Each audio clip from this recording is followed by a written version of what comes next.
Hello, everybody. In today's video, we will be talking about drug cartels. In particular, the Gulf Drug Cartel, also known as Cartel de Golfo. This video is just going to be a brief little overview of the history of the cartel, some of what the cartel actually transported for drugs, as well as what the leadership of the cartel looked like and who their biggest opposition was besides the US. As always, all of my sources will be in the description, and thanks for watching. So, jumping right in, a little about the history of the Gulf Cartel. The cartel was started in the Tamaulipas region of Mexico in the 1930s, and mainly during this time they would do bootlegging during the Prohibition era of America. It wasn't till the 1970s when the cartel started getting into trafficking drugs. Their main drug of choice during this time being marijuana and heroin. But jumping a little further ahead in time, the cartel would get their first leader, and that would be Garcia Abrego, and he would set the standard for what the Gulf Cartel would actually look like. He ran the cartel from the 80s up till his arrest in 1996 by the American government. He was known for making the Gulf Cartel what it is, which is one of the biggest cartels in Mexico, which still exists today in some way, but we'll get to that. And he did this by making strong alliances with the Colombian drug market and strong drug trafficking routes embedded across the US-Mexico border. But in 1996, he was arrested, and then came a man by the name of Ocil Cardenas Guillen, which he would claim leadership over the cartel in the same time around 1996, 1997. And he would run the cartel until his arrest in 2003. But during this point in time when Guillen had control over the cartel, the main drugs of choice that he would traffic were cocaine and meth.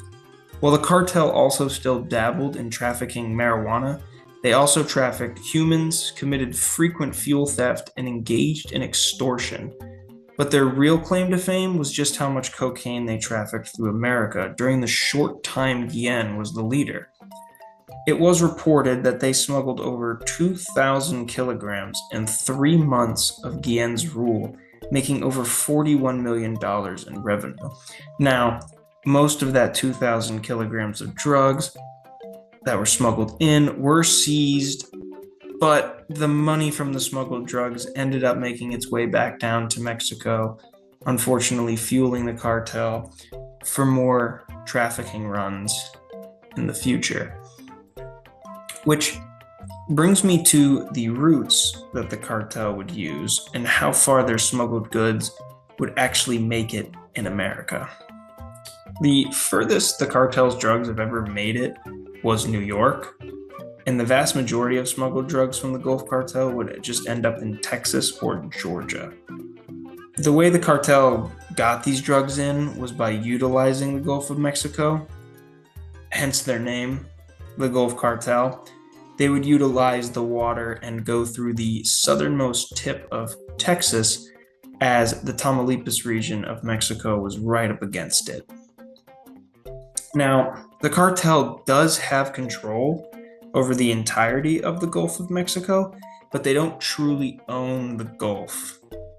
The Mexican and American governments broadcast extreme caution when traveling through the Tamaulipas region and the Matos Moros regions, which is the main territory of where the Gulf Cartel runs out of. But surprisingly, it is important to note that the cartel isn't known for their violence towards innocent people. There are still accounts where they have mistaken American travelers and Mexican citizens as rival cartel members and feds, which ended with their deaths. But the only true level of violence that's documented with the Gulf Cartel is against their rival cartel, which is the Zetas, which, strangely enough, used to be a part of the Gulf Cartel. It wasn't until the arrest of Guillen that the Zetas split away from the rest of the Gulf Cartel, which led to many territorial battles between them for the rights to the Tamaulipas regions, the Matamoros, and most of northern Mexico, right on the Gulf. But after the arrest of Guillen, the FBI went a little bit further into Mexico and got into some violent interactions with the cartel, leading to more arrests and the eventual split of the entire cartel into multiple factions. Some of the factions being Los Ciclones, Los Metros, Grupo Escorpiones, Los Drogones, and other factions. There's tons of them in that Tamaulipas region now.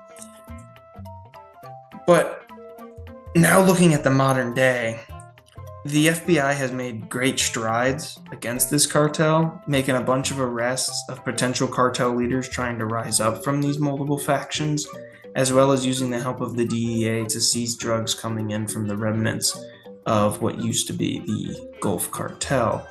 While there are a lot of factions split up in the Tamaulipas, the three big ones worth noting are the Los Metros, Grupo Escorpiones, and Los Ciclones. These three are very violent factions that war with each other constantly over territory and drugs. But as of currently, the Los Metro faction seems to be running most of what is left of the Gulf Cartel. A lot of the drug trafficking that used to go on with the Gulf Cartel doesn't really exist anymore due to the fact that there are these factions just ripping each other apart. But with that being said, I hope you guys enjoyed watching this little brief video on drug cartels, mainly the Gulf Cartel. Just a short little video to give you a little bit of an inside scoop of what has happened with them, where they came from, and what do they look like now.